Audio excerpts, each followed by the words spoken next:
Welcome to New Tracks Modeling. New Tracks provides unique mentoring opportunities to enhance your modeling skills by connecting with talented modelers and manufacturers from around the globe who generously share their knowledge and artistic expertise. Build your confidence, refine modeling techniques, and share your projects with a supportive community of fellow modelers, all while enjoying the world's most rewarding hobby. Join us every Wednesday at 7 p.m. Eastern on Zoom and YouTube for our free live program. Missed a program? No problem. Individual show segments are uploaded to YouTube for convenient on-demand viewing. Be sure to connect with the New Tracks community by joining the New Tracks Facebook page where you can interact with other modelers and see what they are modeling. Visit our website at www.newtracksmodeling.com, where you'll find information about upcoming events and the latest issue of our magazine, New Tracks Modeler. New Tracks Modeler features articles from builds on the show, exciting new products, and other great articles.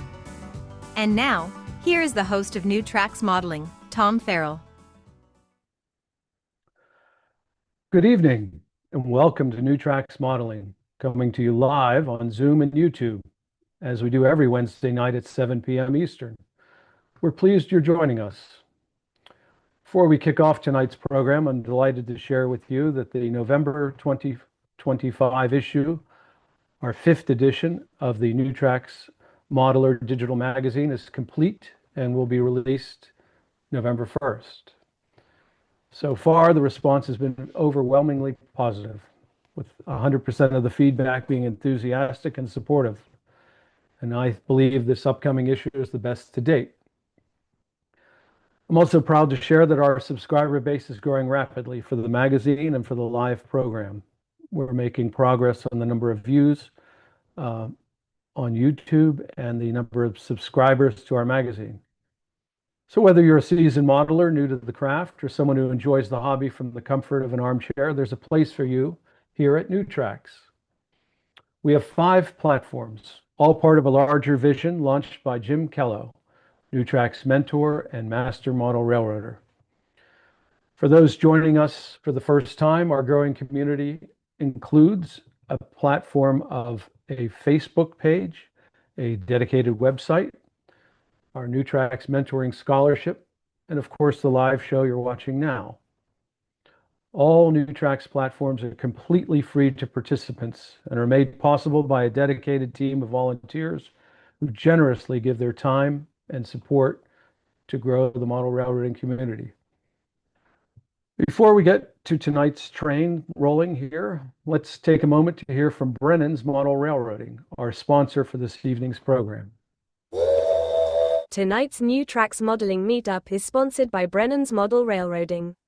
For over 25 years, Brennan's Model Railroading has been offering unique products focused on the O-scale market.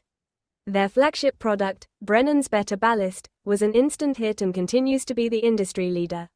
The prototypical size and natural color blend of real crushed granite make it the choice for discerning modelers. Since then, Brennan's has developed a complementary line of natural ground cover materials. Brennan's also has craftsman kits that anyone can build. The complete photographically illustrated instructions assume you've never done this before, and explain in step-by-step detail how to create an outstanding model. The Frank Ellison Tribute series of kits are amazing additions to any layout. These kits take Frank Ellison's scratch-built iconic structures to a new level using modern methods and materials with Dennis Brennan's additional details and amazing instructions. See the complete line of products on the Brennan's Model Railroading website. Use the QR code to visit.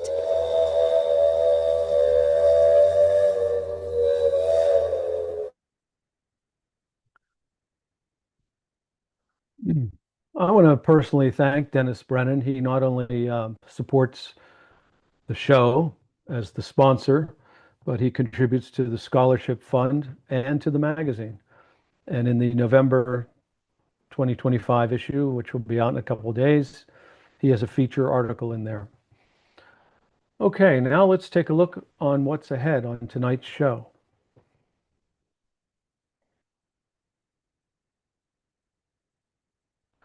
This evening we have 2 Master Modeler Series presentations. One from Jeff Jordan, scratch building with plywood as a core material on buildings, and another by a really fine artist, Stu Gralnick, scratch building a lumber mill, and there's a big historic background on that presentation.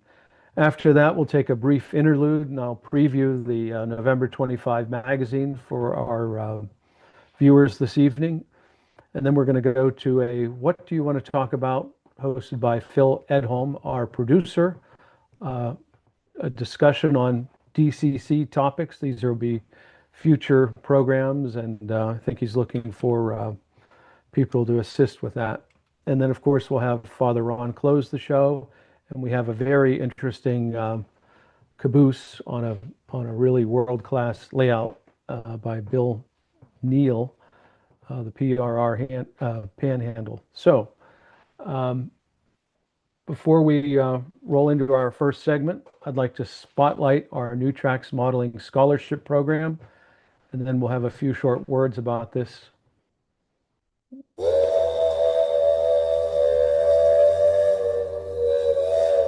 The New Tracks Modeling Mentoring Scholarship is the only national scholarship for model railroaders from a volunteer nonprofit organization. For academic year 2025-26, we are awarding 4 $2,000 scholarships for model railroaders pursuing a STEAM degree. We hope to award a similar number of scholarships for the 2026-27 academic year. We believe it is critical to support the next generation of model railroaders. You can support the New Tracks Modeling Mentoring Scholarship by donating online using the Zephy platform or directly by check. All donations are tax deductible.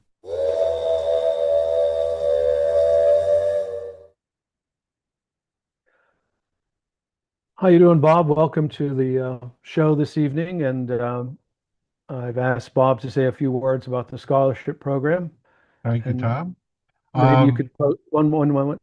Phil, maybe you could post the updated donation. I was going to mention the address.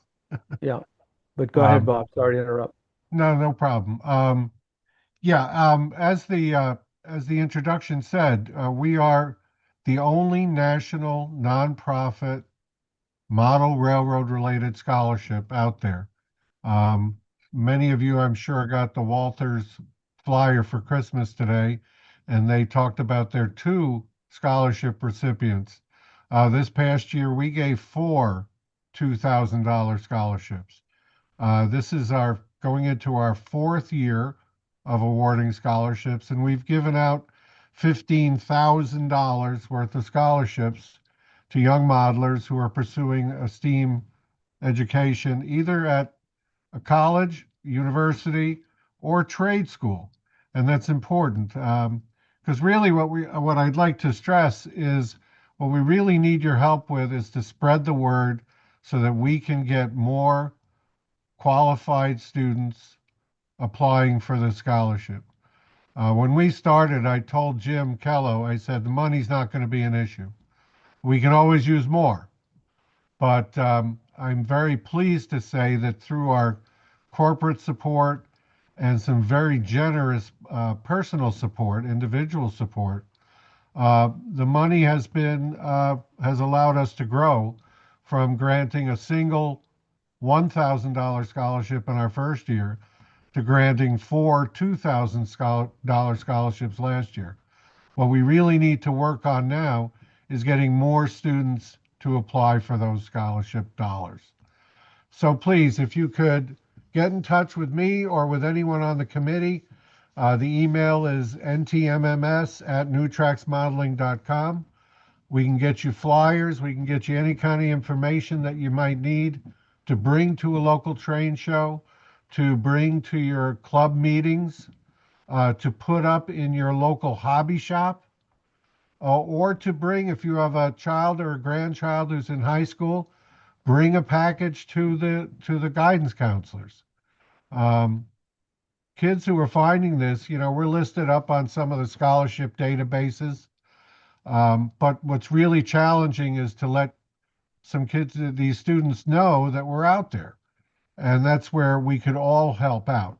So please think about that, as well as sending in a check or going online and making a donation through Zephy.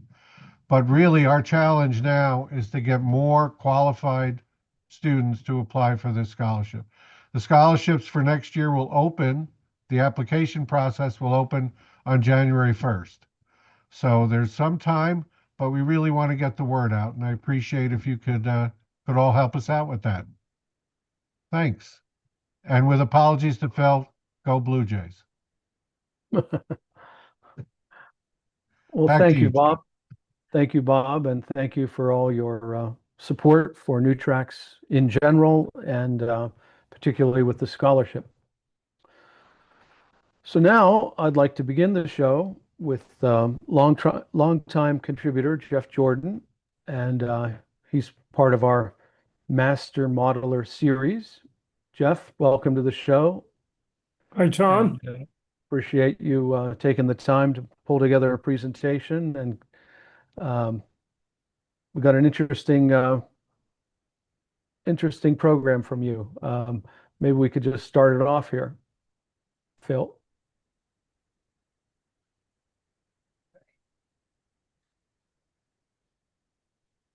We could if it was all ready to go. Meanwhile, we'll talk about Morgan's. Yeah. No, we'll talk about metal snowplows. How's that coming along? Rotary snowplows. I am so backlogged on structures.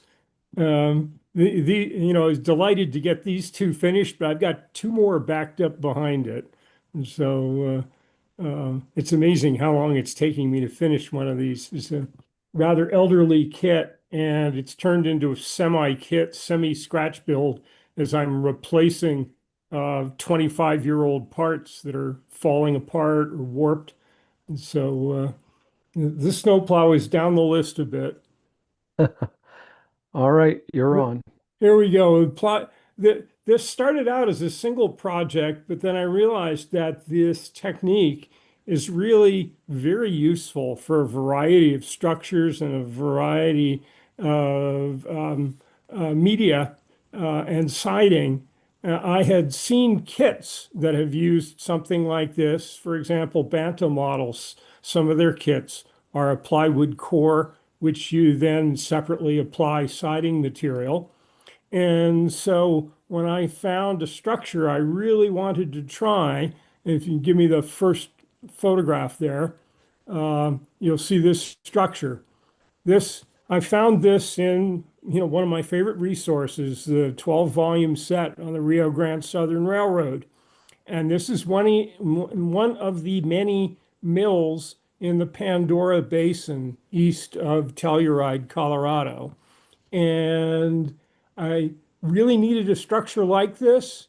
And I started looking at kits and realized, heck, I can build that. I don't need anybody to provide me with a kit, but how am I going to do it? And then I remembered the technique I had seen in some kits of using plywood, and not, hefty hardware store, lumberyard plywood, but hobbyist plywood.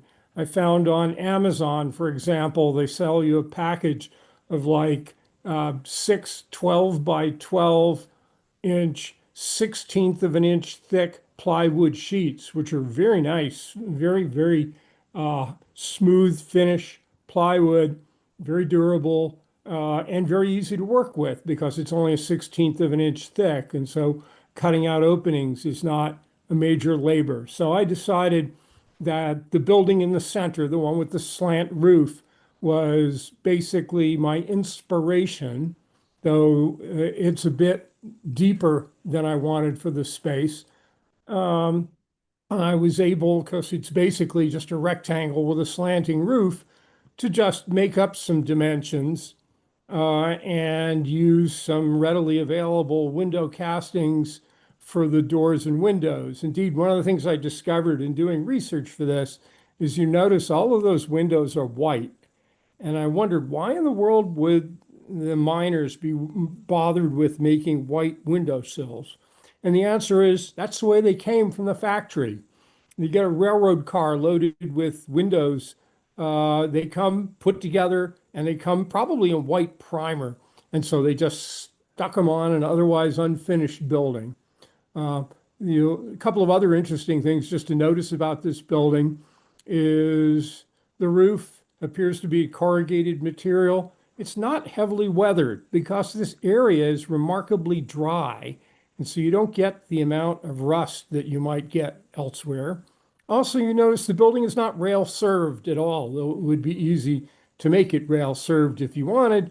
There's a road behind it. I believe that is where raw ore is carted in, and then it is removed again with motor vehicles and no railroad cars in this case, that the motor vehicle would drive down to the siding at the base of the Pandora Basin, and that's where it would go to the railroad. But a very typical mine structure. So if you go to the next slide, please. This is just the start. I've laid out, very simply, 4 walls and just traced out where I wanted the openings. One of the nice things about this technique, because the building is going to be sheathed with an exterior siding, the window openings do not have to be absolutely perfect. They have to be big enough to clear your castings. They have to be lined up, especially on a horizontal line so that you don't get a, higgledy-piggledy windows. But after that, 1/16 of an inch plywood, I literally found this very easy to cut just with some small X-Acto saws, some knives, and you got through it very quickly. And so this is the first wall. The windows have been cut in, and then I buy 1/4-inch basswood sticks at Hobby Lobby. And there's a secret for you. They sell it in 2 different places in Hobby Lobby. Back in the back by the model kits, they have a bin, but those are 2-foot-long sticks and they're premium priced. If you go over in the craft aisle, they sell 3-foot-long 1/4-inch sticks for 99 cents a stick. And I go through plenty of sticks. You'll see how much reinforcing I do on an O-scale building. This is incidentally O-scale, but this technique is easily usable in HO scale as well, and probably is a little bit less in need of extensive bracing. But in O-scale, that wall is a good size, and the side walls are even bigger, so I reinforce them. Next slide. So here we go. Now you can see the side wall. Again, I just laid out the windows in something that looked about right to me. The interior of these mills had several levels, and the only window that really has a location that you have to think about is the ground floor window. You don't want it too close to the floor or too high. And the door opening was cut for a door casting I had on hand. I have a nice bag full of doors and windows and just rated it to supply. And so you can see here, starting up, cutout wall, and again, the back wall is completely blank because where it's going to go on my layout, you will never see the back wall. If it was going to be turned in such a way that you could see the back wall, you would want some sort of an opening right at the top there, like you saw in the prototype photo, where the raw ore gets carted in, dumped in, loaded by rail cars, whatever. But it has to get in at the top of the mill because these mills work basically by gravity, and the material gets progressively ground finer by gravity advancing it down the way. So you can see the corner blocks there, just glued it together. I happen to like Eileen's tacky glue because it sets quickly but stays soft long enough to enable you to make adjustments. And then it's clamped together. Next slide, please. And so here we go, some more walls. I got the back wall there. Those clamps, those brass clamps you probably recognize, they're from Micromark. I find them very handy, especially in O-scale buildings, that a clamp that's long enough, as you can see, to get the whole back of the building there. And then a clamp up at the top just to catch the top corner. But it's very simple, going together very quickly. Next slide. And then there's the front wall in place. Similarly, clamp. The reason I didn't use a big clamp there is because they were still on the back, so I had to improvise a little bit. But all four walls come together, careful that it's staying nice and square, and gives you the basic structure in just that much time. Next slide.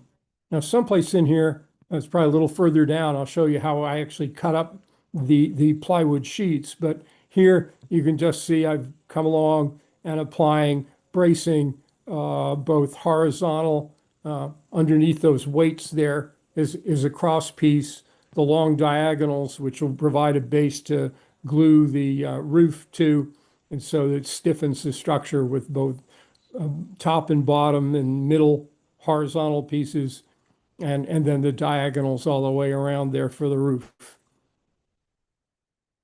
Another slide. Okay, here it is. This is kind of a mixed message. I found this on Amazon, and it's very small, but it worked very nicely for cutting those plywood sheets until it didn't work at all. I sort of suspect it ingested too much sawdust, and that killed it. So I'm thinking I may send off for a different one and try it again. But a very handy little tool. As you can see, it's got that slider on there, which is calibrated for straight cuts or angled cuts. It comes with a fence as well, but the fence isn't useful for at least the size of the materials I was using. But was a nifty way to cut up the plywood until it wouldn't work anymore. And then I found out that cutting the plywood by hand with a saw wasn't terrible, but this is faster. Next slide. Okay, so there's a ridge pole going in place, and again, the big clamp holding everything together until the tacky glue sets up. And the tacky glue does set very quickly. One of the things I like to do is have two projects going at once, and I'll alternate back and forth while the glue is setting on one. I'll work on the other one. Indeed, you can see peeking out in the back there are windows for a different kit. Next slide. Okay, a critical tool here, because this structure is sided with coffee stirrers. Now I get 1,000 coffee stirrers off of Amazon for $10, a penny per coffee stirrer. This structure, I estimate, used ultimately 300 coffee stirrers, so $3 worth of a siding. I just used my chopper, first chopping off just the rounded end. And then I did make a little bit of a jig. You can see that there's the two screw fixtures on either side that you can clamp something in there, so you can clamp it at exactly the right distance. And so you can get a real assembly line going here, put the coffee stirrer in, chop off the end, push it down to the stop, chop it again, and keep going and cut lots and lots of coffee stirrers, at least for this project where I estimated how many I needed, and I knew I needed a lot. So, next slide. Staining them. Hunter line stain, and in this, it works just fine. There are a number of ways people stain them. I've seen people, fill a tub or a tube and so forth. I think this is less wasteful, that very little of the stain goes to waste. But and once I got the hang of it, I could dip several at one time, and then just give them a quick wipe, set them aside, and again, stain a great many in a very short period of time. The one thing I did discover is that I preferred them, or the color, if they were dipped twice to get a little bit darker color on the wood. That is partially a function of what kind of wood was used to make the coffee stirrers. I tried a couple of different ones. They stain similarly, but some stain a little darker, some stain a little lighter. And even within the set, you get some variety, which I think looks really good when you're finished, because this is, after all, in reality, in the prototype, a bare wood structure. No paint, no finish, They just nail up the wood sidings and get to grinding ore very quickly. And so there's a whole bunch of stirrers. There were many more ultimately, but that was one batch I did one evening. Next slide. Applying the stirrers. Now, the first thing you'll notice is underneath my hand there is the plywood. It's no longer light plywood colored. I was concerned of the possibility that the coffee stirrers in places would not fit super tight and that there might be gaps, and I didn't want the light colored plywood showing through. So I just, again, took some Hunter line stain and literally just took a big brush and slopped it on just to get the plywood away from its natural color. And then this is actually this is the back of the building, because this was a new technique for me, using it on a whole building. I started with the back. Again, because the back wasn't going to show, I possibly could have just said, to heck with it. I won't even do any more than just stain the plywood, but I wanted to use it as a test to see how it worked. And so I did the back wall first, and the first row across the bottom first. Again, you had to decide on the size of the boards. You certainly can't tell from the photographs what size the boards ought to be. The longest lumber I've ever been able to purchase, rough sawn, was 16 feet long. They're used as fence boards.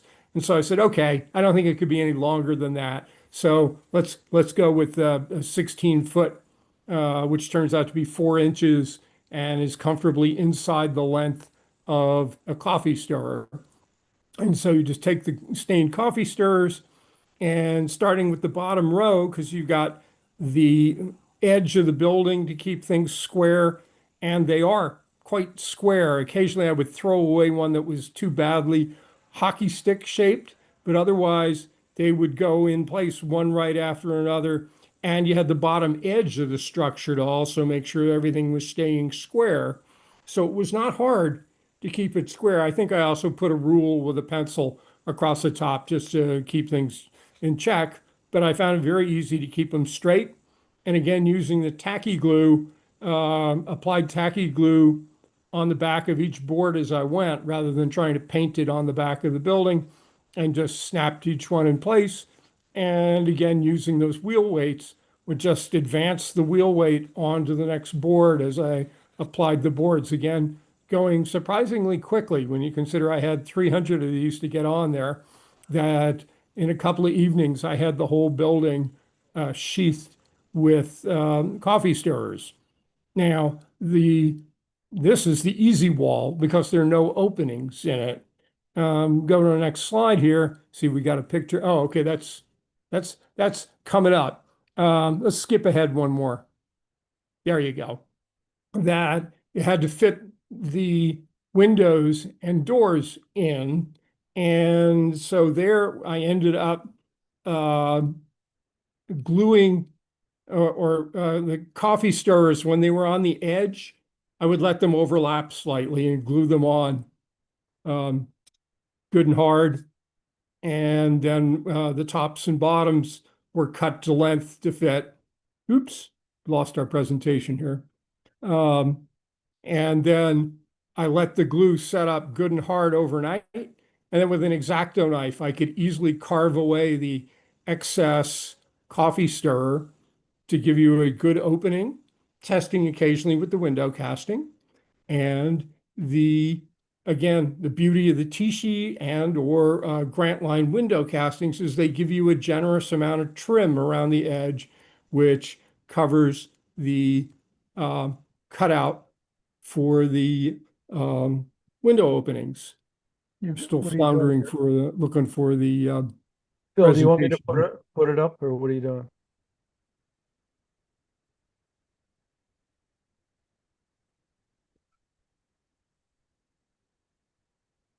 You should be there now. Right No. now. Right now I see Scratch building a lumber mill. Oh, hang on. We got the wrong thing shared here. I'm sorry. I thought we had the right thing shared. No, hang on. You want me Hey to do Jeff, it? this is Bob Gelmacher. I'll ask Yes, you a Bob. question that Tom brought up a couple of weeks ago as far as using the Hunter line stains. Mm-hmm. Did you have to go through multiple bottles of that? And if you did you find variations in those bottles? Hang on. Actually, I was able to stain this whole building using a single bottle of Hunterline stain. The Hmm. one thing I have done is sort of like how Martin used to describe how he would combine containers of stain. When one bottle of Hunterline stain started getting low, the same color, I would dump them together. Okay. And so I did not have a problem with significant variation in the stain. As you can see, the wood takes it differently, which I was Yeah. really happy with. I mean, I think it really emphasizes that these are individual boards, and in nature, in the prototype, they don't all weather the same.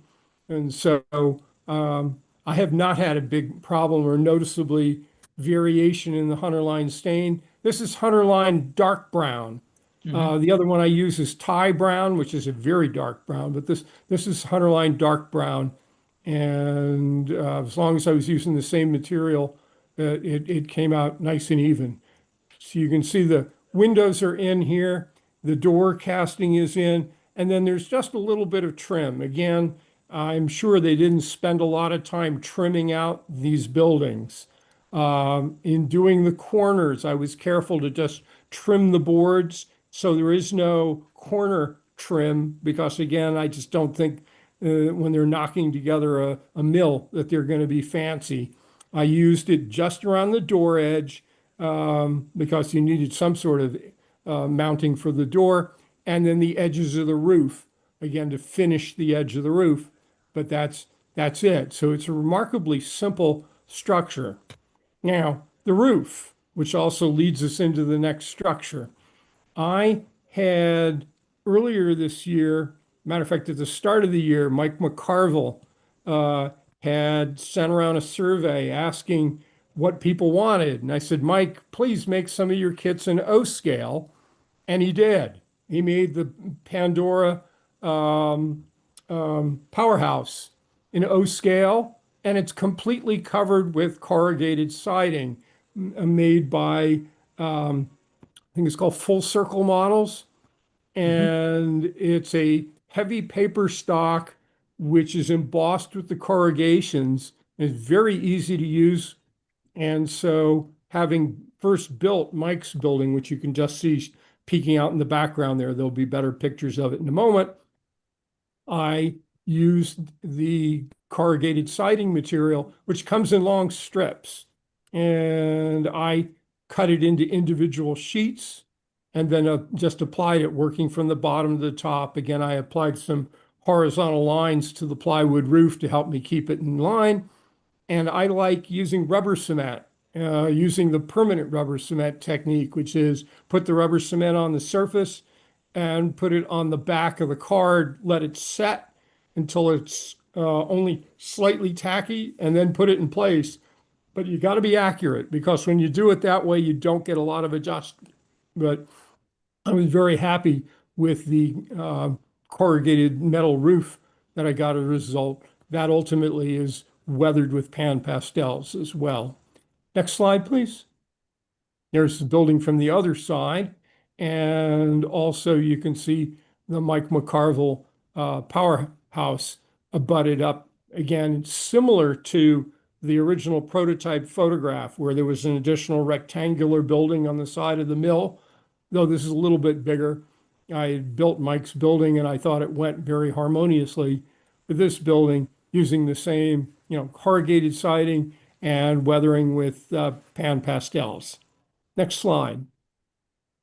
There's the whole building, and you can see it has a little ventilator. It comes with the chimney, comes with all of the window as large pre-cut strips. Those are not wooden windows. They are like, the resin impregnated paper, pre-cut, pre-stamped, but they stain well and went in place very nicely. I was very happy with that building. Indeed, that's what encouraged me to use that same siding material on the mill. Also, the photograph we saw a little earlier is kind of in the middle there of a prototype corrugated metal building. That's a building that's just near where I live, and I took some pictures of it just to get a feel for what the corrugated siding looked like close up. The overlap on the edges, the overlap top to bottom, a little bit of what the weathering looks like, though this is more weathered than the prototype building in my neighborhood. It gave me the sense that all I wanted to do with the sheets itself was darken it a bit. That the technique is, once this is all glued in place and dry, and before the windows were in place, I shot all the corrugated material with a clear matte spray, both to protect it and to give it a little bit more tooth. And then over that, using the sponge applicators, applied pan pastel, emphasizing the edges, both the vertical and horizontal edges. So I went to all that work to have individual panels, and so it really brings out that there are individual panels and that the body of the panels are just very lightly overcoated with a darker gray, and gives you some variation, gives you a little bit of weathering effect, but not terribly beaten up. Again, looking at photographs and the San Juans, it's just not a lot of rain, and therefore you don't get those heavily rusted effects that you see in some other places. Next slide. Okay, so having successfully built the mill using that technique, I came on another subject, again, out of the RGS story. This is Rico, Colorado, the well-known station on the left there. But on the right, in the back there, is a very seldom modeled structure. Indeed, I can't recall having seen anybody else having modeled it. It's another powerhouse. It was built in 1925 to provide electrical power to the mines directly behind Rico. And lo and behold, they built it and they operated it for a year or two. And then the local power company brought power lines all the way over the mountains. And so all of a sudden, commercial electric power was available from the power company, and it was a lot cheaper to buy that than to run your own powerhouse. So the thing only operated as a powerhouse for a couple of years, but it remained there for many years afterwards. They speculate it might have been used for storage or what have you. One of the distinctive things about it, those windows, and you can kind of see on the roof there are 3 chimneys, which I speculate led to 3 boilers inside the building. And so I said, oh, this is an interesting building. Let's see if I can build that. But of course, there are no plans, and the photographs, there are a few more, but they're not much better than this one. So I had to figure out, how am I going to figure out the size of this thing?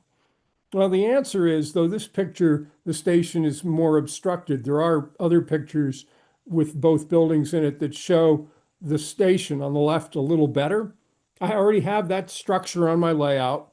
And so I was able to measure it to determine its dimensions and then compare it to using the photograph and just a ruler to extrapolate the dimensions of the power station, recognizing that it's set back a little bit further than the station, but not much, because those railroad cars are on a siding that runs behind the station and in front of the power station. So it's that close. And so I took a guess at the dimensions and just made a cardboard replica and fiddled with it a little bit till I was happy with the dimensions that I had worked out. And then again, laid out those dimensions on the same plywood material that I had used for the mill. And again, using the saw until it conked out, just cut out the sidings. The other thing I did is, though this building, you can't tell really well from this photo, it's quite a bit deeper. I did it as a semi-flat. It has about 2.5 inches of depth on my layout. The real building obviously was much deeper, but it filled a space just perfectly on my layout. I had a hole for a long time. I said, what am I going to put in there? And I discovered this photograph and realized that that building filled the gap beautifully. And it was an unusual building with that unusual roof line, those really unusual looking windows. And so off I go, knock out the sides from the plywood stock. And then let's go to the next slide here. I don't have a lot of assembly photographs though, but here's the siding material. The full circle models siding comes in the package as a strip, like you see at the top. That one may have a panel or two cut off of it already. And then they also include plain stock, which is very useful for the cap on roofs, for example. But that's the way it comes. And Mike McCarville in his instructions says you can just put glue on the back of it and stick it on the building. And maybe in smaller scales, you'd be happy with that. But I said, no, I'm cutting it into individual panels. So next slide. And here we go. The layout. I ultimately settled on about a 3-foot 3-inch panel with 3 feet exposed, and the last 3 inches of it would be the overlap. And so marked it, used a little square, and then just a sharp X-Acto knife, and you can cut out a whole bunch of them very quickly, slicing up the sheet after sheet into individual panels. Next slide. And then again, they're applied just like the roof on the mill building. Again, I ruled lines to just give me guidance and making sure everything stood straight and square. More interesting part of this construction is the windows. Again, I had no dimensions to work from other than my estimates of the building. And so I had to make some estimates, and then things began to fit. For example, on the right, there are 5 windows, and if you did each one 3 feet wide, it fit beautifully. So I think I was close to the original dimensions. And then the way I made these windows, I owe a debt of gratitude to a fellow who did a clinic at the National Narrow Gauge Convention on building windows using the transparent stock as a structural component. So what I did was, when the building was just bare plywood, I cut the window openings, including the 2 little protrusions there after the 2nd and 4th window, and just had the openings. Then I took clear stock, evergreen styrene, and measured and cut it to fit the hole precisely. Just exactly inside the hole for the windows. Then going through my stock of evergreen styrene strips, I just sorted until I found some strip material that looked about right. If you look at that prototype photo, you can see the window sills are quite heavy, and white, again, probably for the same reason that they just bought the windows and they came in white primer. And so it was easy to lay out. For example, the right-hand one, there's only 3 pieces of strip around the outside perimeter there, the last part being under the door sill or the door trim. And so there's a long strip on the top, a long strip on the bottom, and then a vertical strip on the end. Similarly, cut more vertical strips for the other windows. You can even see the little tick marks I made to space them properly. Then the trick was you glue this together by putting the whole thing face down on your working surface. So you put the strip in place, then you lay the transparent material over it, spacing it in such a way that it's on the plastic transparent material and leaves you a lip to install the window into the structure. And I roughly split that 50-50 over the window and hanging out as an edge, and just used liquid plastic cement and a very fine applicator and just touch it in a couple of places, and the capillary action, it just zips right in, glues it together very securely. And then the other side obviously was a bit more cutting because of the variations in the top sills there. And I had that, and then I said, that looks pretty good, but those sheets are much too big. And from the photographs, you can't tell at all what the glazing looks like. And so I decided, well, let's try horizontal. And so that's just very fine, like 1x2 stock, HO scale 1x2 stock, cut and fit, and then just glued at each end with a drop of liquid plastic cement. And I was pretty happy with that. I might go back and split them with another vertical one to make the panes a bit smaller. But it looks so much like the photograph just as it is. I thought I was pretty happy with that. And then these are still loose, as you can see, so they're not tight and there's shadows around the edge. I put them in place for the photograph, but then I took them back out and weathered the siding material the same way as before. Coat of matte clear varnish, and then weathered with pan pastels, then glued the windows in place. And so there's the cutting technique and there's the windows in place. And then if you skip ahead, I think one more, and there she is in place. You can see the weathering effect on there. The photograph doesn't quite do justice to it. It becomes lighter in the photograph than it is in person, but you can see the gray effect on there. And if you look at that left-hand roof panel, you can see I weathered the roof panel more than the vertical panels, and it's got its distinctive 3 chimneys on there as well. And it's like, as I said, 2.5 inches deep. And you can see the spot I had there. It just fits in there perfectly and matches the proportions, the dimensions of the prototype photograph as well. The next trick will be to begin to build the road that goes between the 2 buildings and up the hillside behind it, most of which will be painted backdrop. And I think that's all my slides. Yep, that's it. So that's the technique. I really like this technique because it's very easy, it's inexpensive, it's forgiving, it's an easy way to get into scratch building structures, and it's not intimidating. And also, one of my scratch building mottos is never be afraid, if you're not happy with the part, to throw it away and try again, especially when inexpensive materials. I have buildings that I've built twice because I cut the parts once and didn't like them and cut them a second time and it looked better. And this one with, inexpensive, forgiving materials, very easy. And you can get a variety of sidings. There are other kinds of siding materials out there that you could use for this as well. So Great job, Jeff. And thank you. Any questions for Mr. Jeff Jordan? Hey, Jeff, two questions for you. Sure. First, what are the coffee stirs as a scale dimension for you?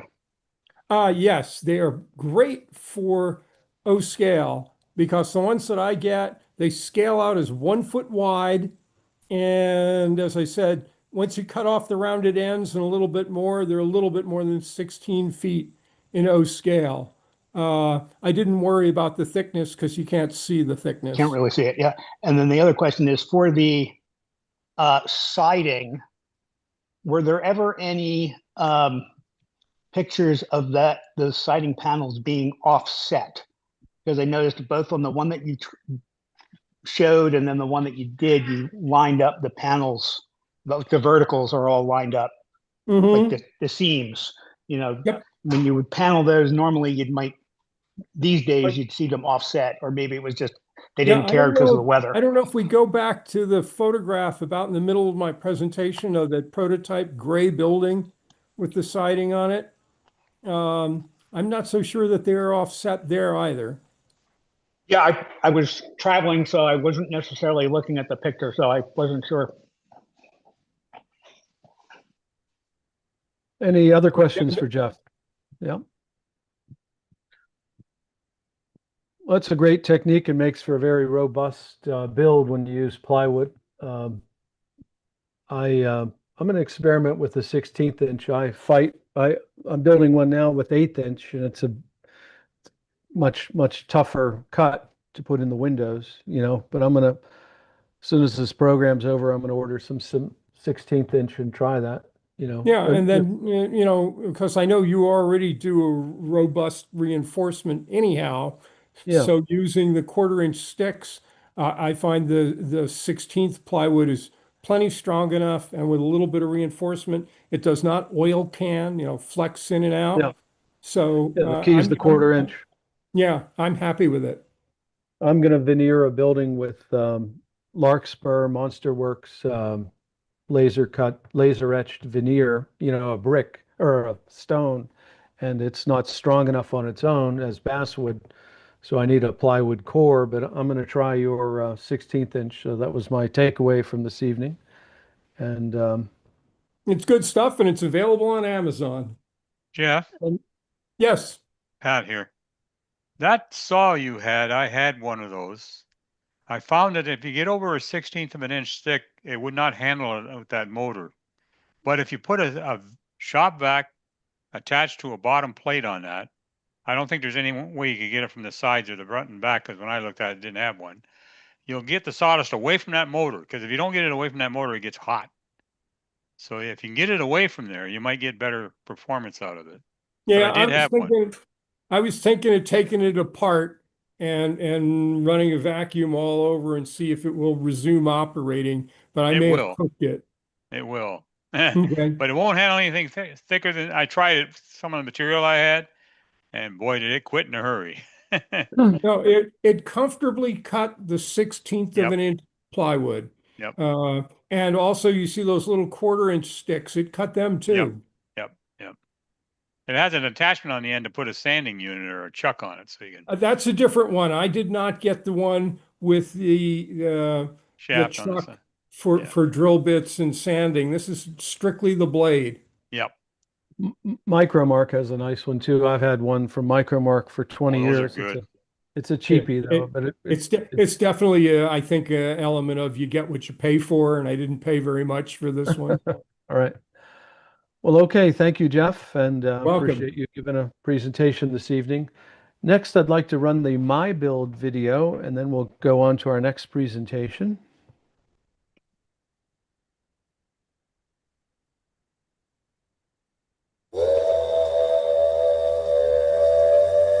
Don't miss the monthly New Tracks Modeling My Build event. My Build is where the modelers of New Tracks show what they have been building. See amazing modeling with some My Builds featuring specific topics for modeling. If you would like to have your models included in the My Build, please email your modeling photos to chriscourse@railrunner130@hotmail.com. If you are a first-time My Build participant, please include a photo of yourself.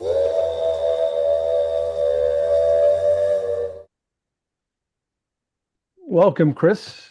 And Chris is our segment host for you new people for the My Build. And we had last week, which could have been a spectacularly interesting My Build, because it was basically oddities and Halloween. And we really want this to take hold here. Chris, a few words on that, if you would. Yeah, thanks, Tom. Hello, everyone. First of all, thanks that came out to Timonium, the show last weekend in Maryland at the Maryland State Fairgrounds. It was huge. We had tons and tons of vendors, and so it turned out to be a very good event. Anyway, let's see. Speaking of the My Builds, the upcoming My Build challenges or shows are first one coming up is November 26th. Anything goes. So whatever you've got, whatever you're working on, please share it with us, especially if you've never shared before. Please do so. The submission deadline for that is November 23rd. That way we can get everything into a good cohesive slideshow and have a good presentation for you. Then after that, upcoming is in December is a challenge of layouts. So whatever you can do, again, to fit into that category would be greatly appreciated. That shows on December 17th, and the submission deadline for that is December the 14th. So there you have our upcoming shows. And yes, please, we really need some new participants.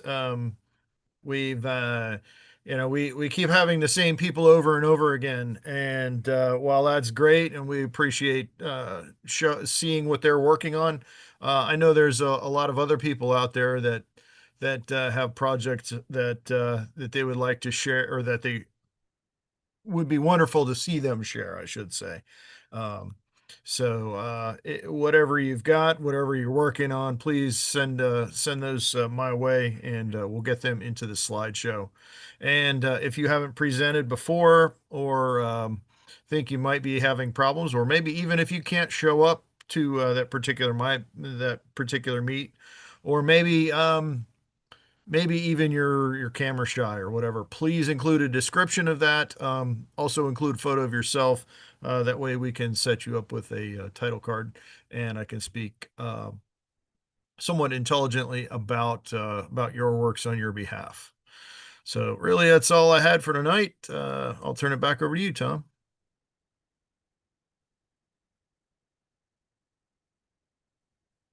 Looks like Tom froze.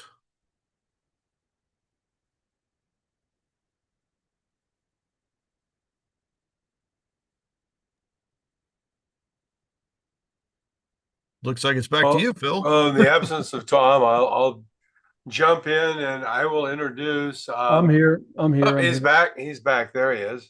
Was that me or you? I guess my internet failed or what? Yes, it did. Your camera got terrified and froze up. Oh, see that? It stage fright my camera. Well, next up, if everybody can hear me, is Stu Gralnick. He's he's from our Master Model series. He is a professional model maker, and he's going to be showing a scratch build of a lumber mill and a bit of history behind it. Stu, welcome to the show. Unmute yourself there. Thank you. Am I on? You're on. Okay. Yes, this project was from a man called Bob Lilstrand. He runs a company called Bob's Photo. He had in the past done timonium, so some of you may know him or have seen him. He basically will go to a train show with about 60 foot of tables of old photos from different collections. And he sells the photos and he sells a number of other things. Been doing it for quite a few years. So this is a project where he grew up. His dad worked in a paper mill in New Hampshire. I think he was at the John Henry one in Lincoln, New Hampshire. So Bob grew up there, and as a kid, he would always go in there and he'd bug the guys on, how things are, and he'd get thrown out. He'd go back, get thrown out. Well, his goal was to make his layout that paper mill and a number of other lumber mills. So what he did is he would send me photos from his collection of the different places. And this started in 2010 was the first thing I ever built for him. And I've been building, you'll see there are quite a few in the pictures. So he would send me the photos. I would also do research online because Bob, he doesn't do internet at all. So there's no chance you're getting him on. But I had the ability where I could go through and start out with information he gave me and then find more information and more pictures about whatever it is I wanted to build. So what these pictures are going to be, we're going to start out with the, I got to get rid of this picture. Hang on. This little thing there. Phil, if you want to run the program, there we go.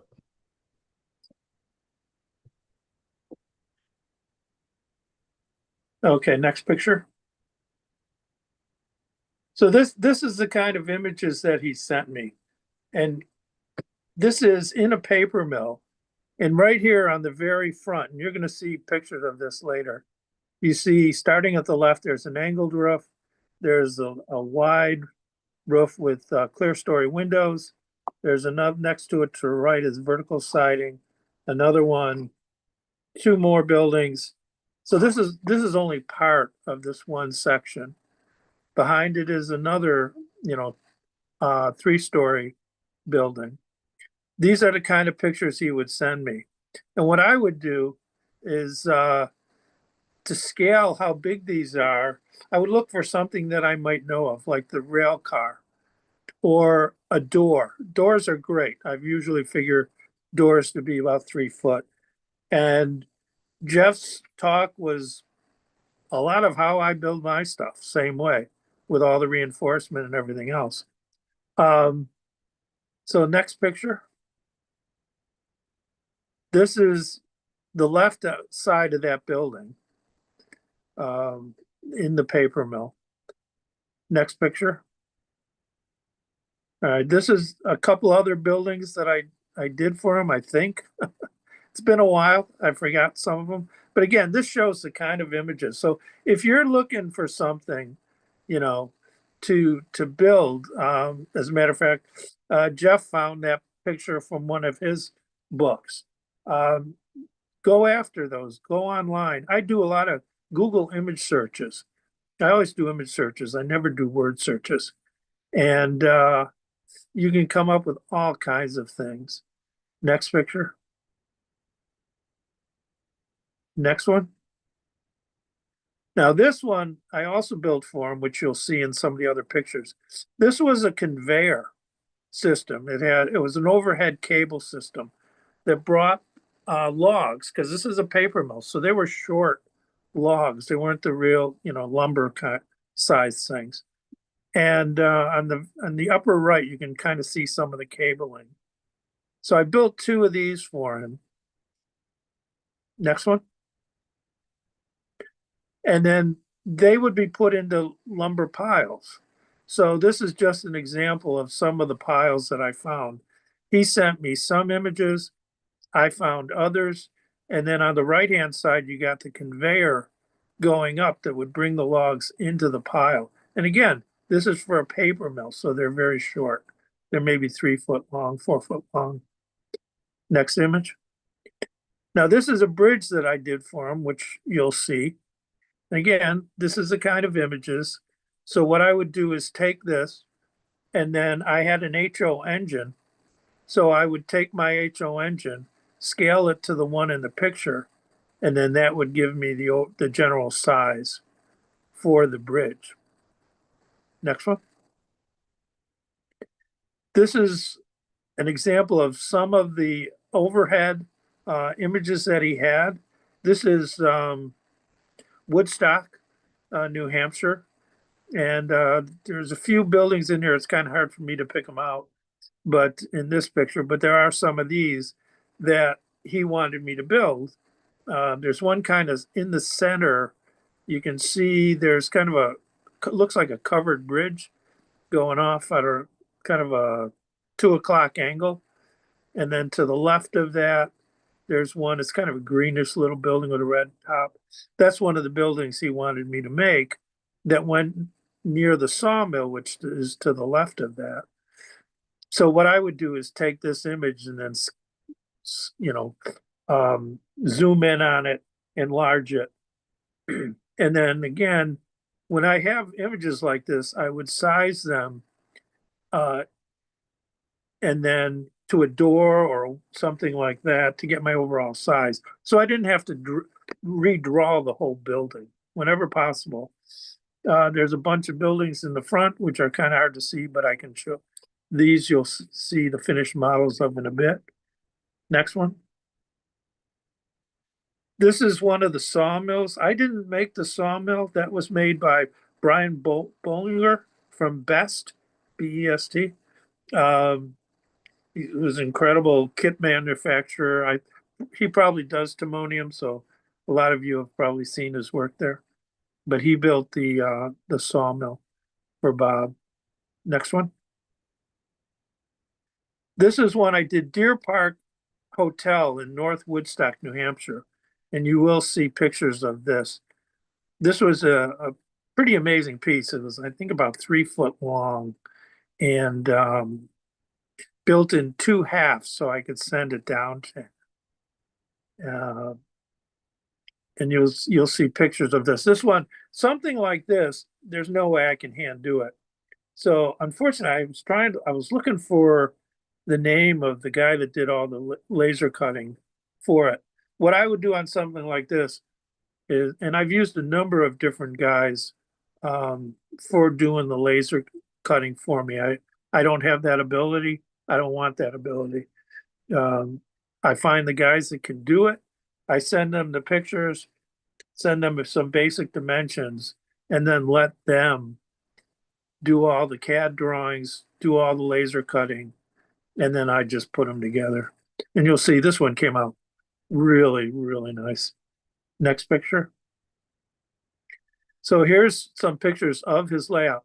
The long white building on the right-hand side, it's a whole bunch of them combined. This is the back side of, I think this is the back side of what I was showing you in the very first pictures. And so this one, I would have just started on one end, scaled everything out from the drawings that I got from Bob, and then build them very similar to the way Jeff does with the reinforcement inside. Something like this, these were probably scribe sided or just clapboard siding. So I would use wood siding I usually get from Northeastern Scale Lumber. They're literally 40 minutes from my house or less. And so I can order something and get it the next day. So on this one, on these, I didn't have to put the siding because they're sheets. I didn't have to put the siding onto a backer material, which he did, which is the plywood, which is a great way to do it, especially that thin that you can hand cut it. Can't remember if I made the yellow building. The wooden one towards the left of the picture, that one somebody else made and it had been damaged.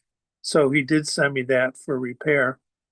In the very center, up towards the top, you'll see a dark brown tower looking thing go way up. There you go. That's one of the conveyor for bringing the logs down into the pond. Next one. This is the bridge that was in that picture. And the goal is, try and get it as close to the original as possible. And with all the way the reinforced the wood is, all what I use for staining my wood is basically India ink alcohol mix. Does the same thing as all the ones. It's just a little more limited in color, but I can get India ink in bigger bottles and different shades if you want to mix your own. Something like this, like he did, all the wood is stained first. If you glue it first and then go to stain it, you're going to have white spots wherever the glue is. Next one. The white building towards the left-hand bottom corner, that is actually a stable. And it doesn't show in this picture, but it actually has in part of it the different stalls inside it, and that's all lit up. The farm building on the right, that is one of the few actual kits. It's a generic, because it's just a generic house, we found it was easier to just buy a little kit house. And I did also make him some 4 company houses, which I had just sent him, and I'm going to be making a few more company houses. So when possible, saves the client a little money. And if it's a generic thing like that, why not? They're just, nobody's going to tell you that wasn't like that. You can see the guys that are working for him doing the layout. Bob has some guys making the layout for him, and they're really doing a nice job looks wise. Next picture. So this shows the 3 buildings close up. Those are 3 buildings, and the also one the very far left, that's the 4th one I did for him. Those are in one of the pictures, which unfortunately you couldn't see. They're mixed in amongst the trees. All his lumber stacks were from rail scale models. Rail scale? I can't remember the name, but it's one of the guys that's down at Timonium.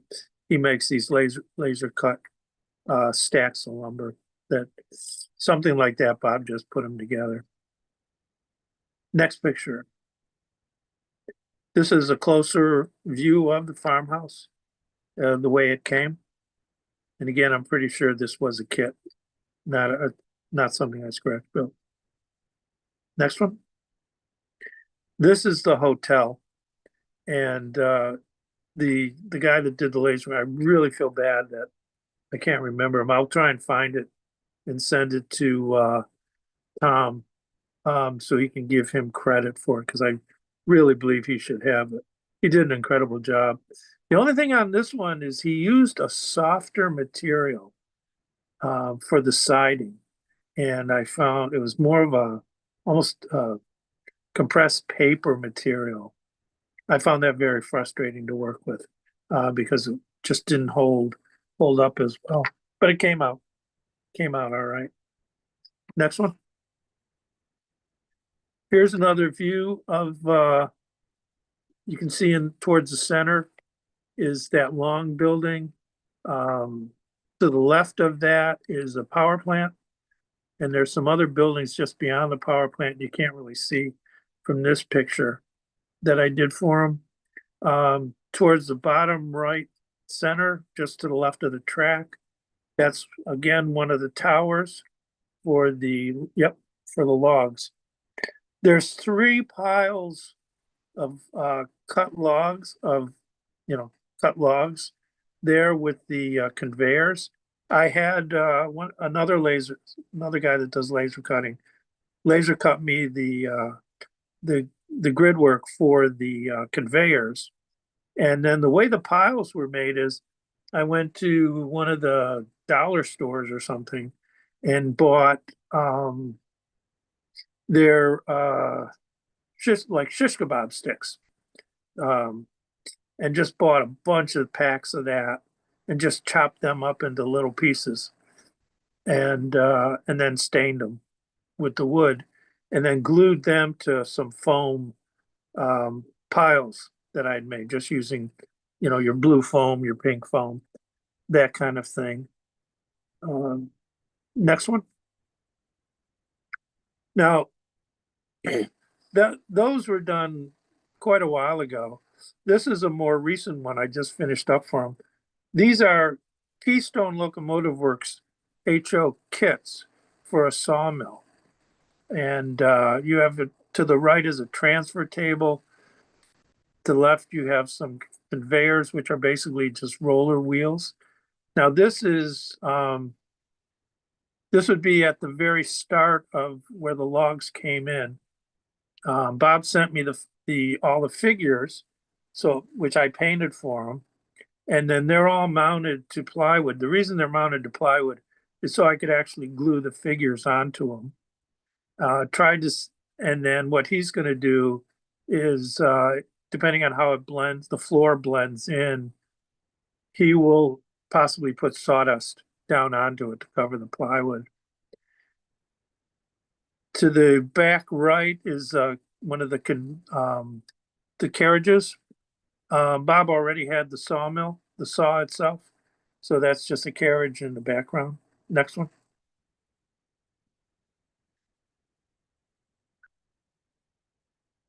A couple more of the transfer tables. So the transfer tables move the wood sideways, where the rollers move it lengthwise.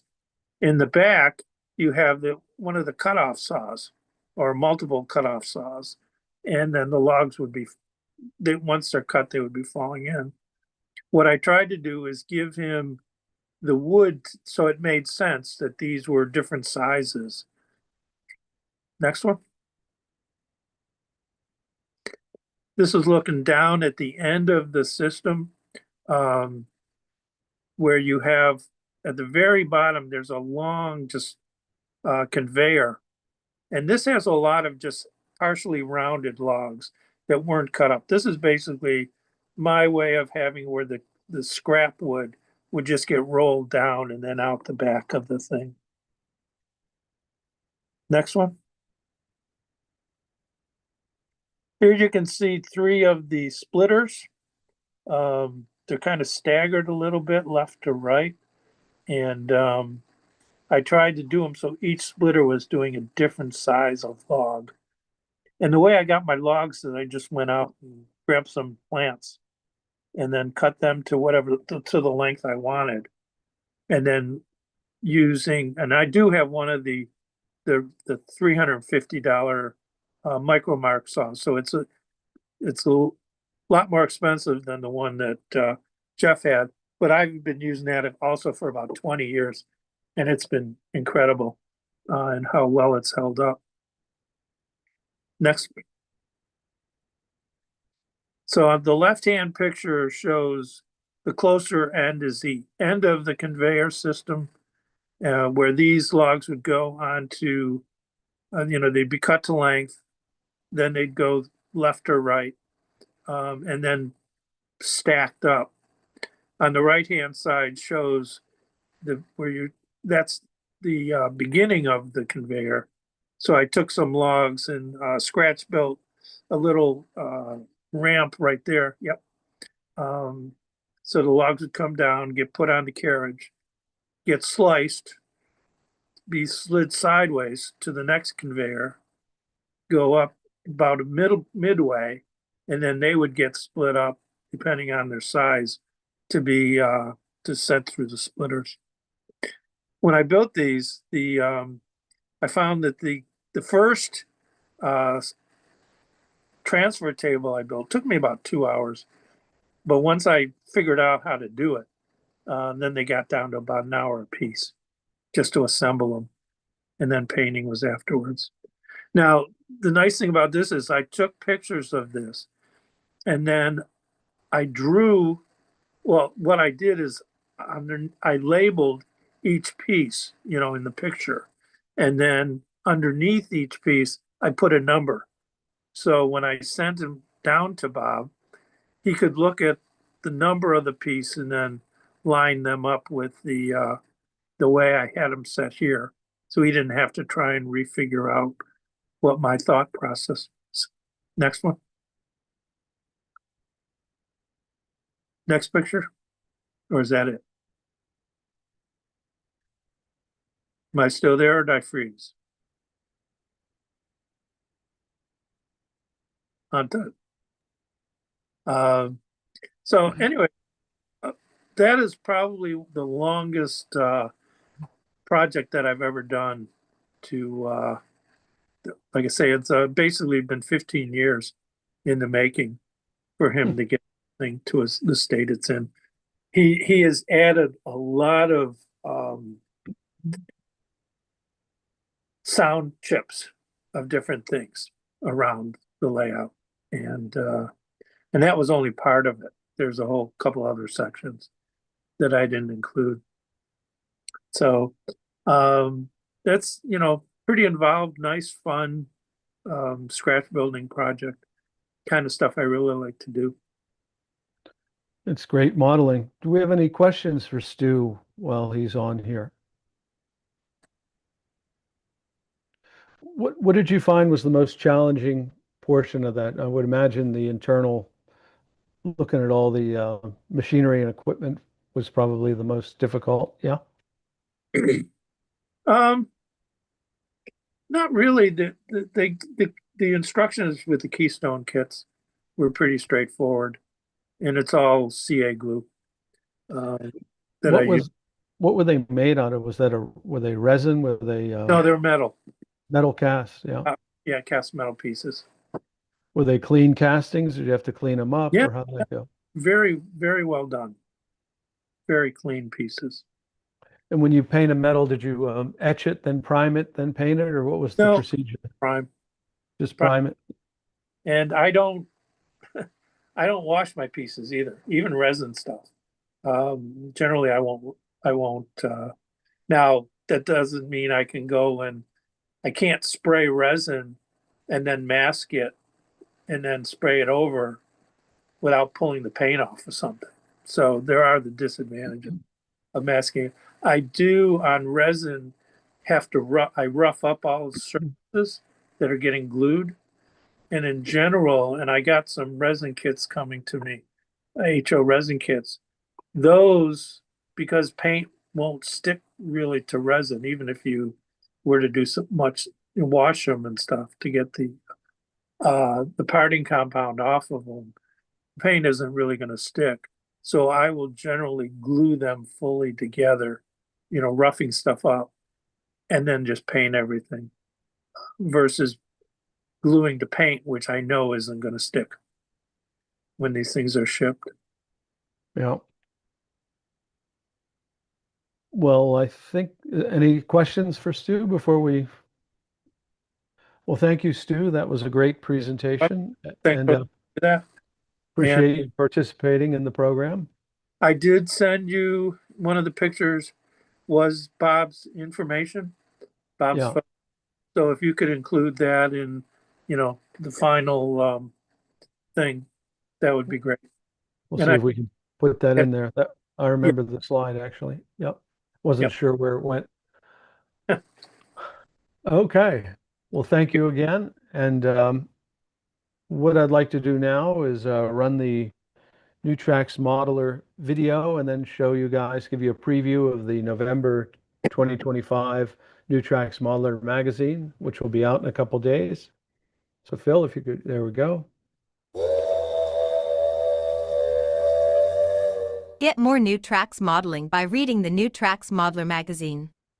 Each edition of Nutrax Modeler includes exciting articles about modeling shown on the show, other modeling topics, and prototypical railroading information. Other articles focus on outstanding model railroaders and new products from a range of suppliers. Don't miss the photos of the popular Nutrax My Build. You can download Nutrax Modeler for free from the Nutrax Modeling website. Subscribe so you don't miss an issue.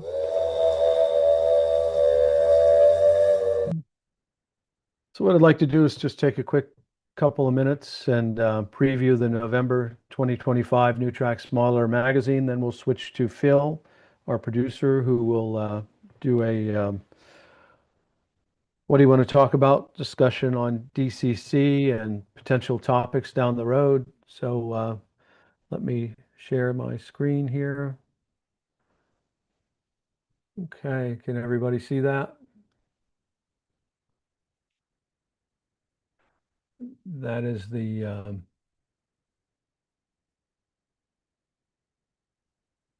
there we go. That's the cover. That is a breathtaking layout in HO scale, uh, a late fall, early winter theme. It's probably the first one I've seen of that type. The entire layout was of museum quality and it was huge. It encompassed an entire basement and just quite amazing layout. So that's the cover. And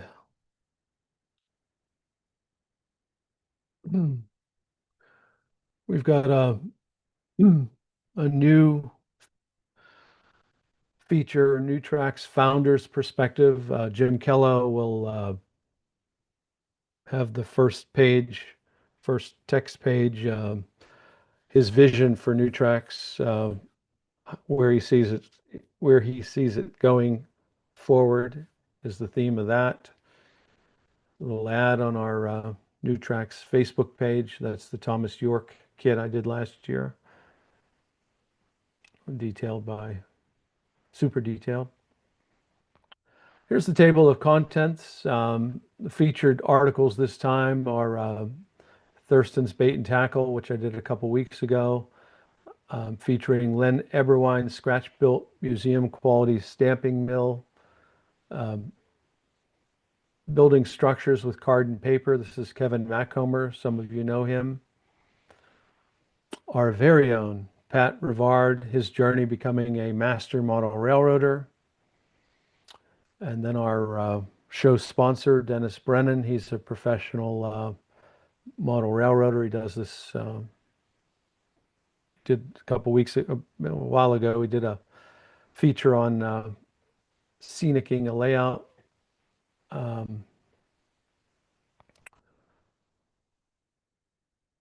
This is a Ben Poole's layout, soggy bottom, I visited Atlanta, where he lives, took a bunch of photographs. This is scene modeled by a Terry, oh, geez, Terry Stapleton. Just a nice little scene, nice photograph. It's the new Trax My Build ad. This is one of my favorite models of all time. I just if this was an O scale, I'd have to go out to Bethesda, Maryland, break into Greg's house and steal this model. Probably get shot in the process, but it'd be worth it. This is a fantastic model.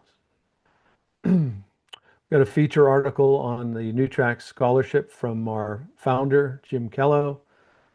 And again, encourage you to not only support the scholarship, but let's see if we can find multiple recipients this year. So we have the problem of trying to find the best. It's a nice little article from Jim on that. O-Scale Resource, he's one of our sponsors. He has his own magazine, the O-Scale Resource. This is the September, October. I'm patiently waiting for the cover for the November, December before we go to print. Oh, Jesus, the mouse is sensitive. This is an article on Thurston's Bait and Tackle. I did a presentation on this. It's all in there.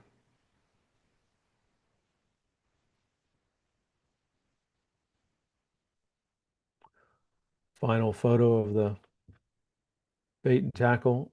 It's a nice photo. Another one of our sponsors, O-Scale Central.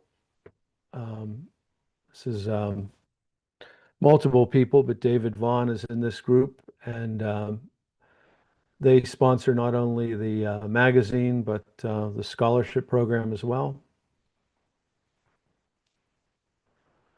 This is Len Eberwine's scratch-built stamp mill. The modeling by Len Eberwine. The photos are by me.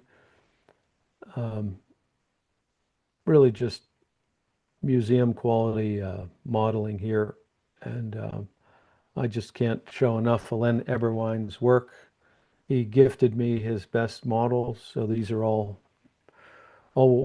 will eventually be featured on the Rustic Buff and Old Gothic. Look at that picture to the left. The entire shell of this model is removable. Look at the detail. It's like the thing actually works. In fact, people, I have to tell when they come visit my layout, the few that do, they always want to touch it. I basically say, keep your hands off of it. I don't know why they want to touch it, but some more pictures of Len. Another ad for NewTrax Live. That's my John Allen Engine House.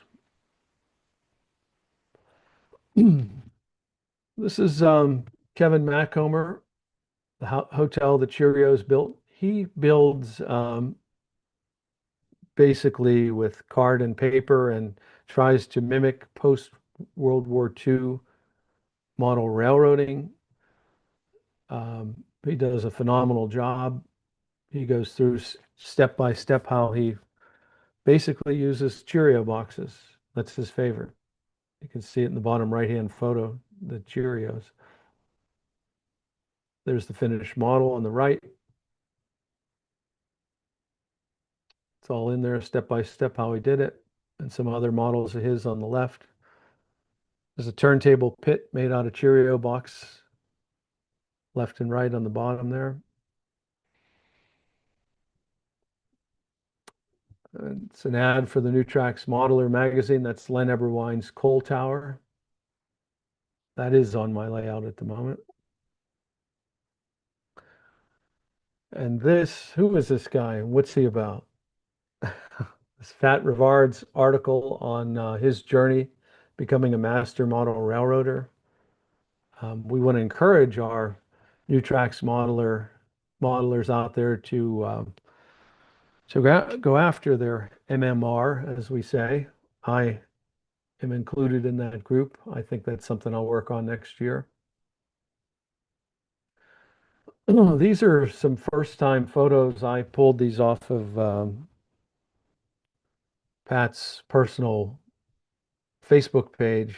So some of these layout pictures have never been seen before. So check out the magazine. This is the Garfield Electric Substation.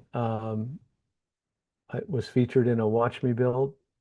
It's a fantastic kit and a real value in O scale. And it's a nice size. It's not too large and it's not too small. It's a Goldilocks size. It's just has enough presence. This is Dennis Brennan himself. He's a professional model railroader. He does this for a living, among other things. And he upgraded the scenery of this particular layout. This guy was a home builder. He had his home building crew build the framework, and he took a stab at the scenery, but basically didn't have the experience to do a proper job with the scenery. He envisioned what he wanted, but just didn't have the skill set to do it. He did a decent job, but Dennis came in and wasn't a rescue, as he's careful to point out. It was basically take what this guy had and enhance it. So it was an enhancement of what this fella did.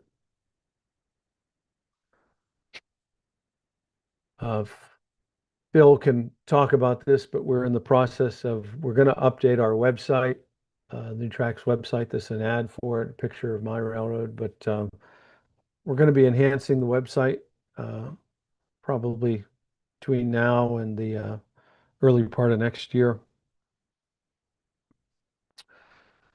This issue has a product review from a new advertiser, Santa Clarita Railroad. This is a handy holder. I have one myself. If you're ever working on a model, either a locomotive or a freight car or a passenger car, this really is worth the investment. It keeps you from scratching, breaking, having a pile of rags or foam move around on you. It's just so professional. The larger ones for O scale and G scale are fitted with a plywood base and rubber feet, so it won't slide around. The smaller ones for N and HO or ON30, they're just sturdy foam and they have a convenient three-pocket tool holder. So it's just, I've been using mine and encourage you to try that. There's a 10% discount right now if you want one. There's a code in his ad in this magazine. There's the code in the right-hand side, NTMSCRR10. Loco-Fi, we're going to have him on again, Paresh. He doesn't have a website, which is kind of weird. He does have a Facebook page. So if you just do Loco-Fi and search Facebook, you'll find him. But I'm going to invite him on the show again before the year end. He has a lot of interesting products. This model railroad show and conferences, if you just click on www.trainshows.net, it's constantly updated, so I don't have to. You just click on there and it gives you all the lists of all the model train shows across the country. It's a real neat website. Remember, this magazine is free. This particular magazine, the November issue, I have 62 hours in writing this thing. So I encourage you to subscribe if you haven't already. I've put a lot of time into this. I think it shows that it's a very comprehensive, nice magazine for nothing, for free. We got a product review for Carroll Creek Design Group. These are 6 new ON30 models. They are a combination of 3D printed resin and laser cut wood. They come complete with trucks, wheels, and couplers. They no longer ship them with the trucks and wheels on the model, but it's a very easy thing to do to put them on there. I'll be featuring a couple of these in a Watch Me build where I'll basically show how I primer, paint, decal, and weather these. And they're really nice, detailed models. Next month, December product review, we will highlight their new line of GN15 equipment. And if you're into that scale or you want to be, this is a good way to get into it. There's some news from the East Broadtop Railroad from Gene Tucker. They had their pumpkin, I don't know what they call it, pumpkin festival thing. Now we go just to the ads. These are the free ads. If you're a manufacturer of model railroad stuff and you don't have your ad in here, let me know. I create all these ads. So you just got to give me the nod that you want an ad in here and we'll put it in there. This is Dan Dottie's company, Custom Printing. He's the same guy that does the O-Scale resource. He publishes our magazine digitally. Check out his products as well. This was the Great Scale Model Train show. This was the Timonium show, was just the most recent one. He's a sponsor of the of NewTrax Modeling Scholarship. And finally, we come to the volunteers needed. This entire organization, NewTrax Modeling, is strictly volunteer. Phil and I, in essence, are reaching out to you guys. We can't do this alone. It's just too much work for one person or for two people. And there's a lot of areas that we could use some help with. The Facebook page kind of runs itself, but the scheduling the show, finding segment champions, Phil will get into this in a little bit, but the more depth we have, the more backup we have, the more success we'll have. So reach out, speak to Phil or myself, and we could use the help for sure. It's the advertisers index. These are the paid advertisers. So O-Scale Resource, the magazine, there's his website. O-Scale Central, this is Mr. Vaughn and Company. Brennan's Model Railroading, which you see every week. Loco-Fi, I'm going to have Paresh on for at year end. Santa Clarita Railroad, this is that foam holders. He's a new advertiser. Model Railroad Resources, Dan Dowdy again. And the Great Model Train Resource is these nationwide shows, most recently the Timonium. And then one final picture of that fabulous HO scale Norfolk and Western West Virginia railroad from the 50s. Phil and I and Jeff Jordan and Richard Jorgensen were fortunate to see this railroad in person at the narrow gauge convention. Even though it's not narrow gauge, it was featured in the layout tour. We have a lot of photos of this thing. I have a lot of photos of this. I'll probably do a show on that. So that's your magazine. It's not my magazine, it's your magazine. I don't do it for kicks. So hope you like it. Subscribe if you're not a subscriber. If you got you YouTubers out there, there's 200 plus, 250, maybe 300 of you out there. Subscribe, go on newtraxmodeling.com, subscribe to the magazine, and we estimate we have approximately 10,000 subscribers to date. Well, now I'd like to turn it over to our producer, Bill Edholm. And Bill, welcome as a presenter. Thanks, Tom. So I wanted to have a conversation. Tom talked about getting volunteers, and one of the things that has really happened this year. Tom took over, and as the magazine started to take off, and he started to spend more time there, he kind of had less time to go out and get people to participate in the show, etc. That takes a lot of interaction and a lot of work. So one of the things I wanted to do was I'm a big believer in spreading the wealth, so to speak. So what I want to do is talk to all of you about either personally or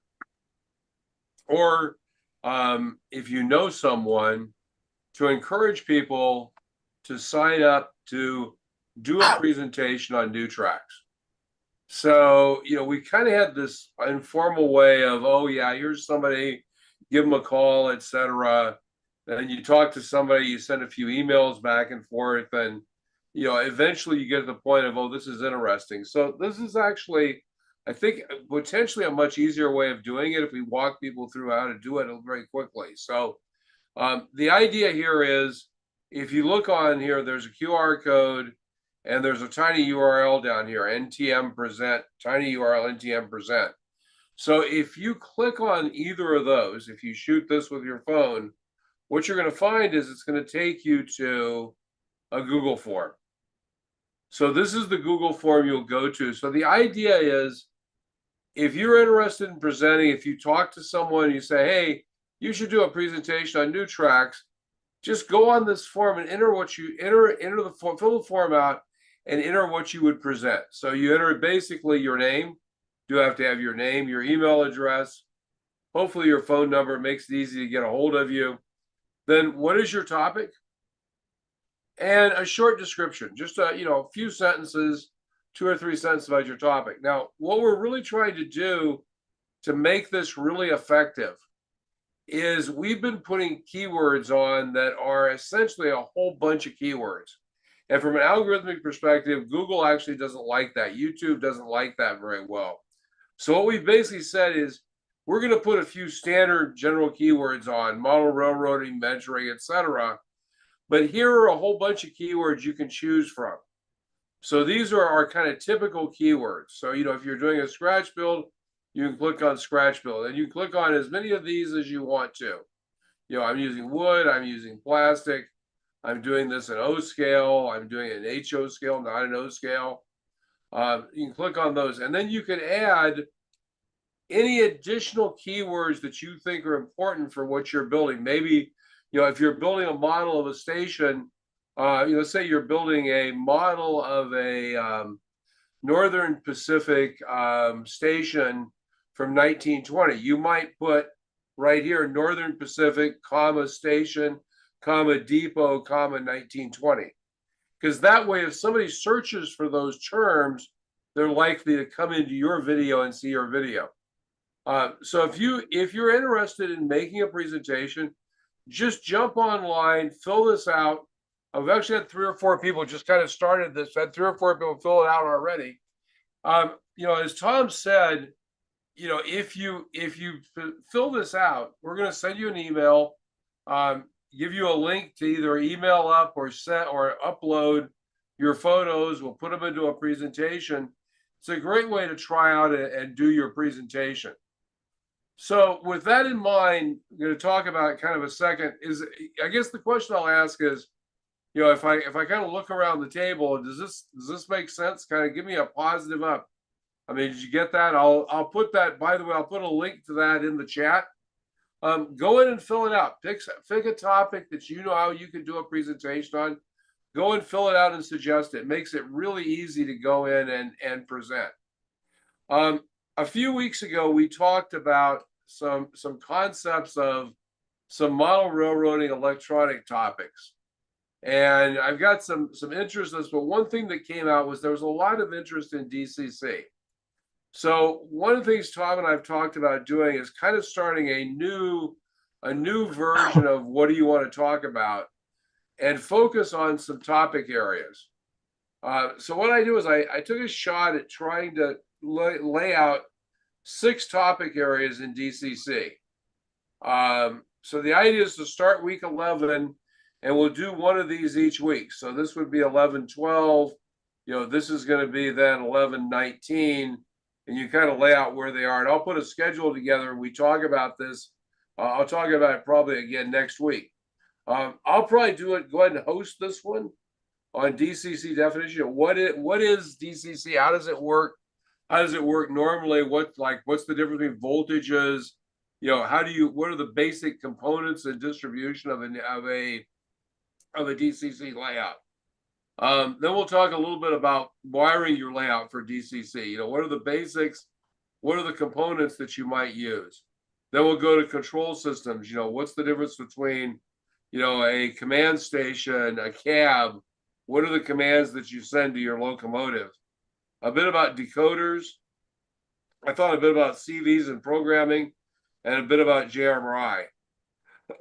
So I guess the question I would ask everyone, does this sound like, a set of topics where over 6 weeks, every week we hit one of those topics? Does that kind of make sense as a set of topics? Any comments, feedback?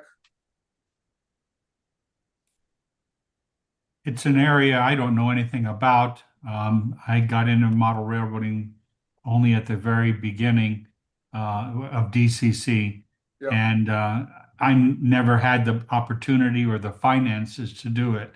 So I'm interested in hearing more about it. Cool. So I guess the other question I would ask is, I put up here on the slide I was sharing there, I put my email down at the bottom. It's Edholm at PKE Consulting. You can find me pretty easily.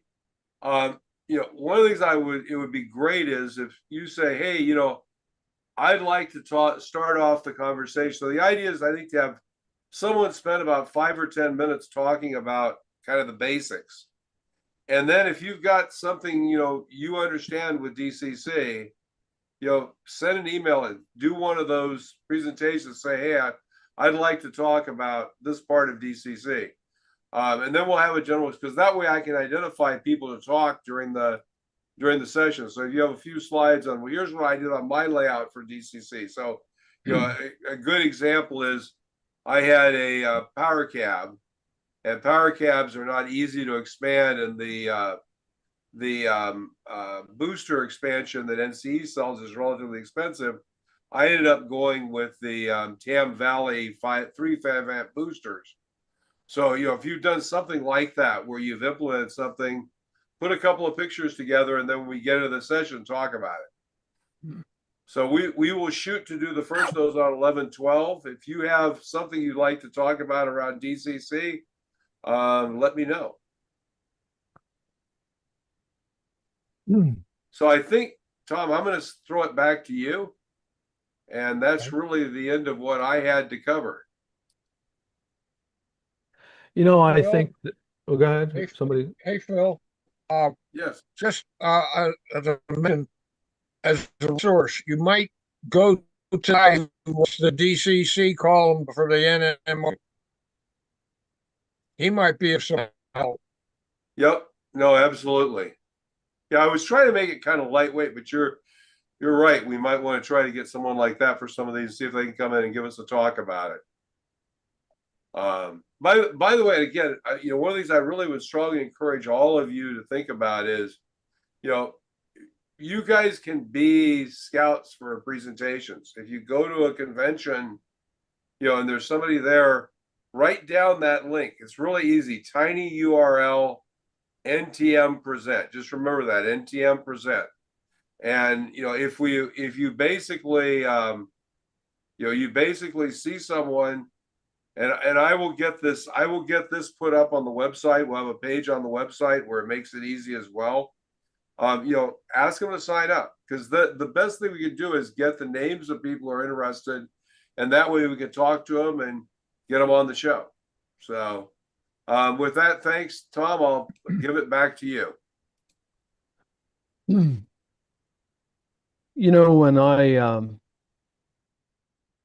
moved out of my big house 3 years ago, and downsized with a larger train room, I had my old layout, I had the basics of DCC, I had the option to switch back and forth, but it wasn't really a effective, serious DCC system. But when I set up the new rustic buff and old Gothic, when I worked on that, I made a little pact to myself that I would learn everything I could about DCC, since I basically didn't know that much. And much to my, well, it wasn't my surprise, but I chose Digitrax because it was the most complicated, most comprehensive line out there. And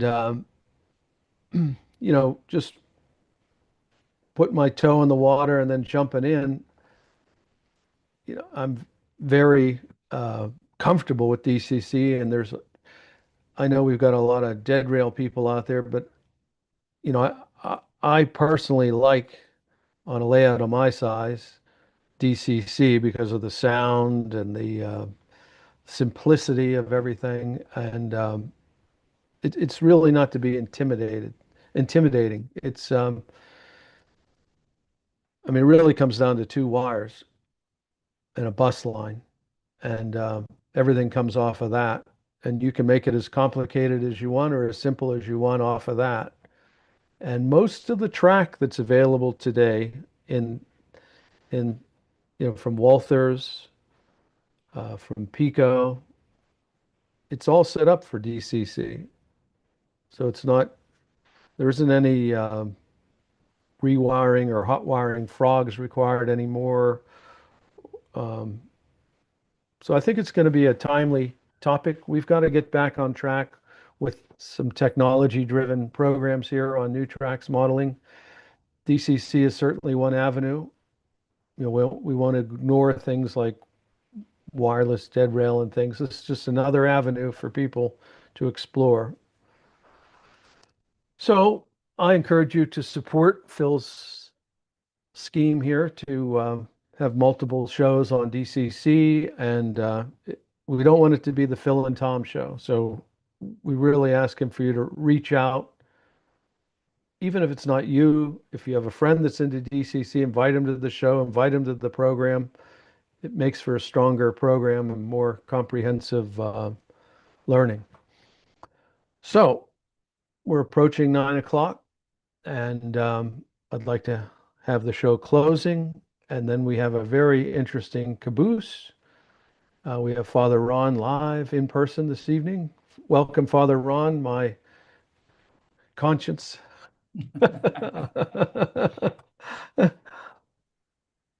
Oh God, as we create in miniature the world around us, may we marvel at the beauty and genius which created the world and instilled in us a portion of your great knowledge and wisdom. Give success to the work of our hands, O God. Amen. Thank you, Father Ron.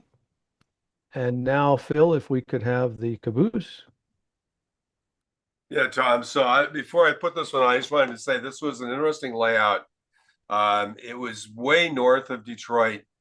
You drove out in the middle of nowhere for probably 15 minutes, and then you turned onto a gravel road for about a mile and a half before you got down to an absolutely stunning house on 10 acres. So with that, I'll go ahead and start sharing the layout here.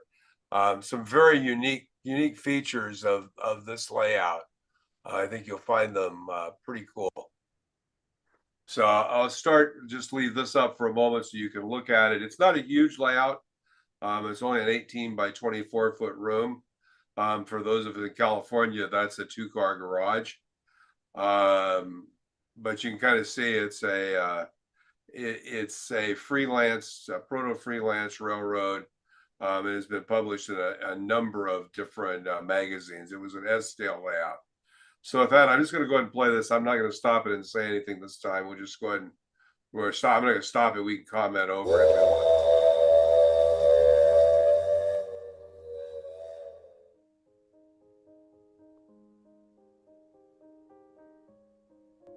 One of the things that is really, two things that are unique about it, you'll notice, is he did the scenery all the way down to the edge of the fascia.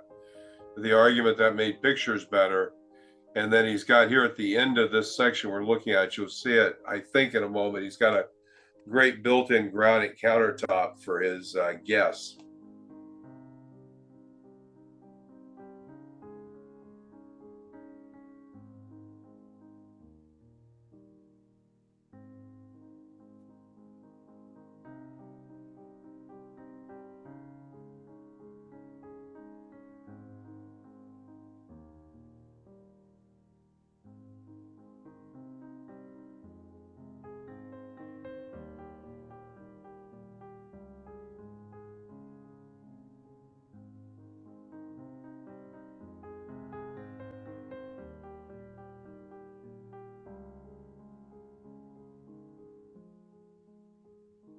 Yeah, these control panels were flat underneath, which I thought was also interesting.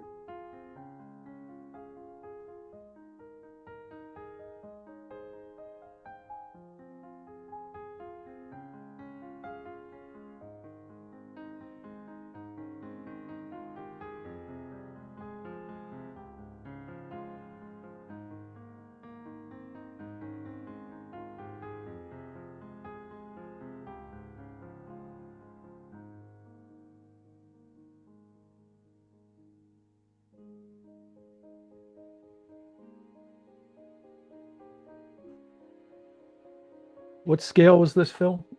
S. It's S scale. It's standard gauge S scale. S scale. Yep.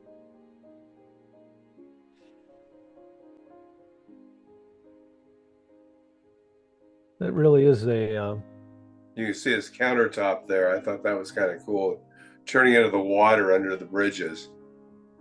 And then this is the thing I was commenting on, the number of these, they have seasonal changes. So this is kind of his winter end of the layout here.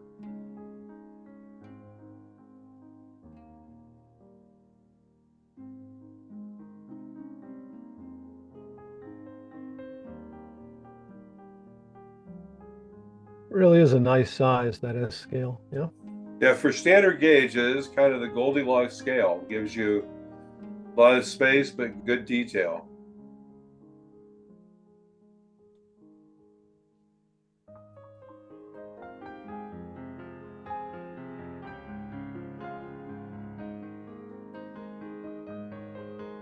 Is that commercial track or hand laid? I don't remember. Thought that was interesting is all of his supports underneath modeled on overhead track.